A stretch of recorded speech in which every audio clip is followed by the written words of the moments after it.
Ngayon po gagawa ko ng kutsinta. Ang mga ingredients po natin, 2 cups all-purpose flour, 1 cup cassava flour, 3 cups brown sugar,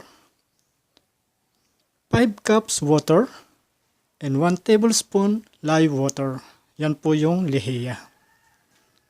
Ang una po natin gagawin, papagsama-samahin natin yung ating mga dry ingredients.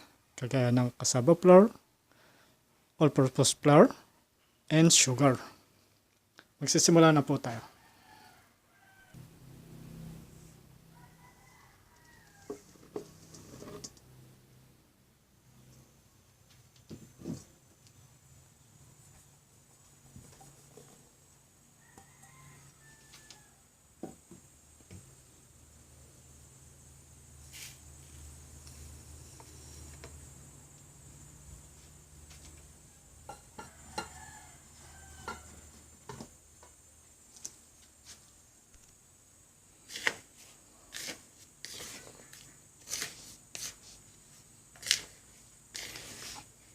Yung pong ating brown sugar, siya po yung magsisilbing kulay ng ating kutsinta.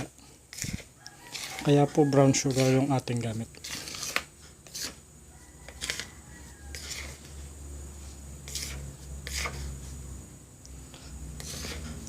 Haluin lang natin mabuti. Susunod natin yung ating water and live water.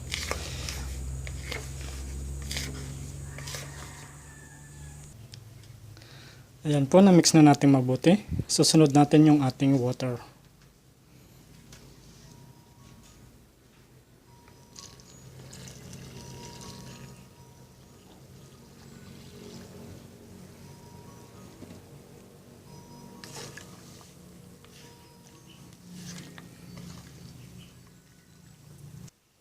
Sunod natin yung live water.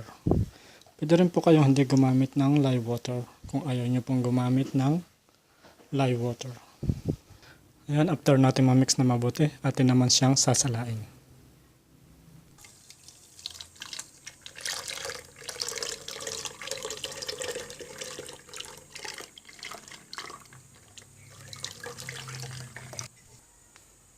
Ayan, nasalain natin. Lalagay na natin sa ating moldy.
Ayan po, natapos na nating lagyan.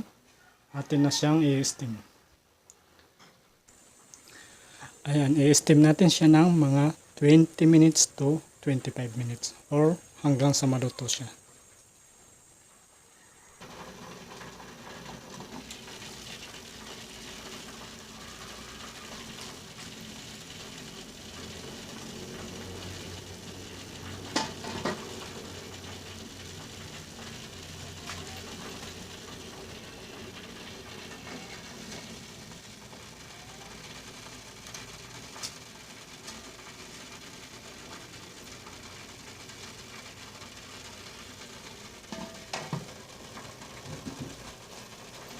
Hihintayin lang natin maluto.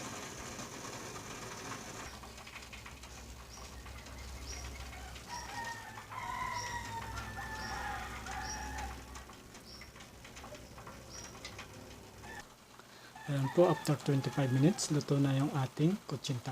Palalamigin lang natin at ilalagay na natin sa serving plate. Ayan po, ready to serve na po ang ating kutsinta. Nilagyan po natin siya ng niyog kasi mas masarap siya kung may coconut.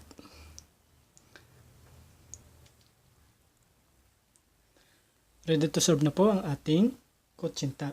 Maraming salamat po.